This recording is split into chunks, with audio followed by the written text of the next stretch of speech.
Hi everyone, today's video is on inflectional suffixes. But before I go into inflectional suffixes, I'll also give a brief introduction to what affixes are, the types of affixes, and I'll also look into inflectional suffix in comparison with derivational suffixes. Okay, so let's look at what affixes mean. An affix or affixes, they can be understood as a grammatical element or grammatical elements that are combined with a word to produce derived or inflected forms. In simple words, we can understand an affix as a grammatical element that is added at the beginning, end, or middle of a word in order to produce a new word. Under affix, we have the four types. They are prefix, suffix, infix, and circumfix. Let's first look at prefix. So a prefix occurs at the beginning of a word. Example, injustice, incomplete, irregular, unwilling, etc.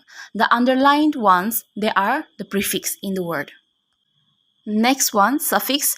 A suffix is an affix which is attached at the end of another word or morpheme. Example, childhood, greatly, happiness, powerful, friendly, etc. So the hood in childhood, ly in greatly, ness in happiness, ful in powerful, and ly in friendly are suffixes. The third one is infix. An infix is an affix that is attached inside the base, root, or word. And lastly, we have the circumfix. So a circumfix is an affix which has two parts, one placed at the beginning of the word or base, and it is attached, and the other is attached at the end. For example, enlighten. So in the word enlighten, enlighten. So en in the beginning and en at the end, they are the circumfix. The same thing with embolden. So we have the base or the word bold, bold. But in the beginning, we have the circumfix em, and at the end, we have en. So em and en at the beginning and the end, they are the circumfix. Now let's look at the difference between inflectional suffixes and derivational suffixes.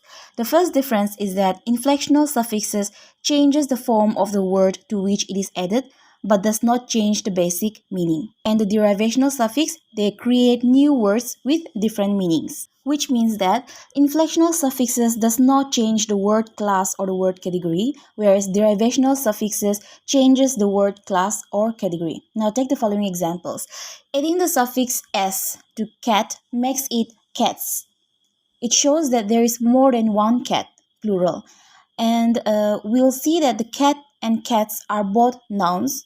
That means the addition of the inflectional suffix s in cat does not change the word class. It was a noun before and it is a noun now.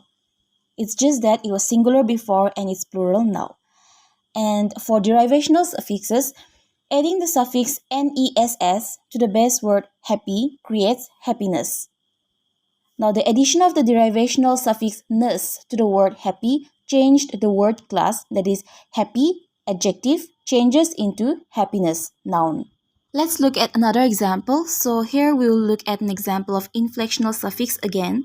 So we can take the base word walk, which is a verb. So the base word walk, when we add ed, that is the inflectional suffix ed, to the base word walk, it becomes walked. So the present tense walk turned into the past tense walked. But we will notice that walk and walked are both verbs. They are both action words. So the addition of the inflectional suffix ed in the base word did not change the word class. It was a verb before and it is a verb after. For derivational suffix, let's take the example of child as the base word. So if we take the base word child, which is a noun, and add the derivational suffix ish to child, then it becomes childish. And the word child, which is a noun, turns into or changes into childish, which is an adjective. So the addition of the derivational suffix here changed the word category. Another difference between inflectional suffix and derivational suffix is that inflectional suffixes are also called closing morphemes, and they are called so because they are not followed by any other suffix. Now let's take the same example, cat plus s.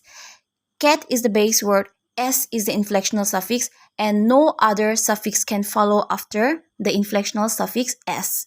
However, that is not the case with derivational suffixes. Derivational suffixes can be followed by other derivational or inflectional suffixes. Let's take the example of organ. organ plus iz plus Asian plus al, organizational.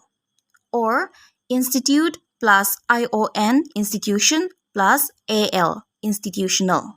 Coming to inflectional suffixes, there are 8 types of inflectional suffixes. The first one is noun plural.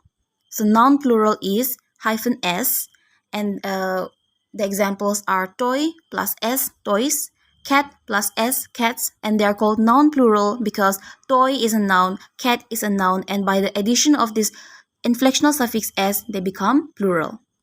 Next, we have noun possessive, same thing, -s, but they have different meanings. So, John -s, Ryan -s.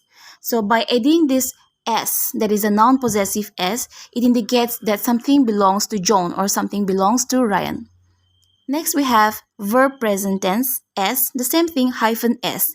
So, eat plus verb present tense s, it becomes eats. Or write plus s, writes. Chat plus s, chats. Next, we have verb past tense, ed, -ed, test, test plus ed, tested. Next, we have verb past participle, which is en, -en. So, eat, eat plus en, eaten. Next, we have verb present participle, which is -ing, show plus ing, showing. Next, we have adjective comparative, but first let's look at the meaning of adjective. So an adjective is a word that describes or modifies a noun or a pronoun. And adjectives usually come before a noun or a pronoun, and they are usually used to describe a noun or a pronoun. For example, a tall building, a short building, a smart girl, a smart boy.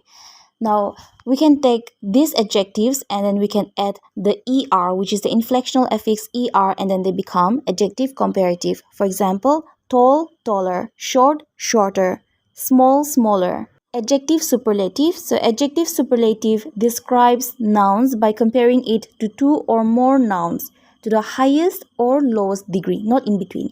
For example, tall, tallest, short, shortest, big, biggest. So est here is the adjective superlative inflectional suffix. So that was a very short video on inflectional suffixes. If you like it, please do leave a like, share, and subscribe. Thank you.